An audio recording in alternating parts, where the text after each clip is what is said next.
House Leader of the Fourth Party. Thank you, Mr. Speaker.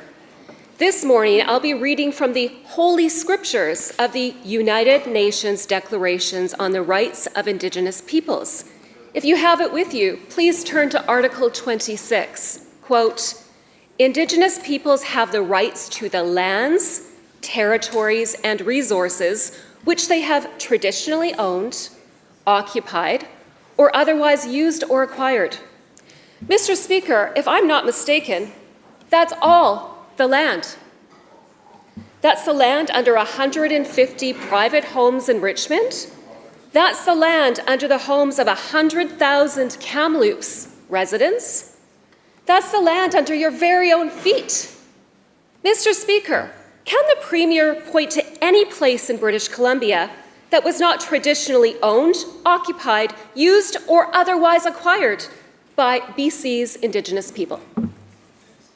Mr. Premier. Thanks, Honourable Speaker. I would thank the member for the question, but it's been quite a day already with those members from 1 BC. Look, they have a clear position. It's obvious. It is a very unfortunate position, given the history in this place, where Indigenous people were specifically excluded from participating, from voting, displaced from lands, where they were subject to a biological attack with smallpox, where they were forced into residential schools, many were sexually abused, children died. To have to endure, for those members, for members in this House who are Indigenous, for people, high school kids, to be listening to the members promulgating fictions that suit their agenda in the face of the well-documented history of this province, and then to rise and to continue this attack on the work that we have to do at the same time as Indigenous people across this province are working with this government to deliver prosperity in every corner of British Columbia, to ignore those facts, that thousands of jobs that are going to be realized through these partnerships. I mean, it is a reprehensible, disgusting, appalling. I run out of words to describe what they're trying to do. They're trying to drag us to a terrible history, drag us back, and our government is focused on pushing forward, finding a path forward. It's not easy work, but it is the only path forward for this country and for this province. We're going to do it in partnership with Indigenous people.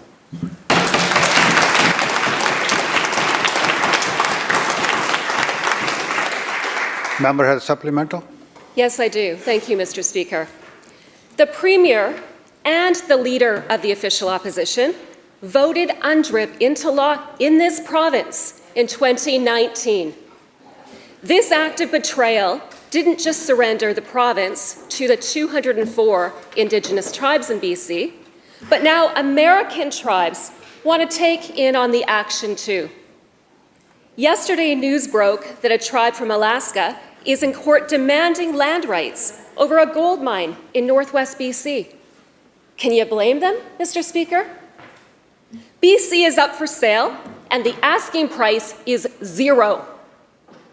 My question for the Premier is whether there is any Indigenous tribe that he won't give our province away to.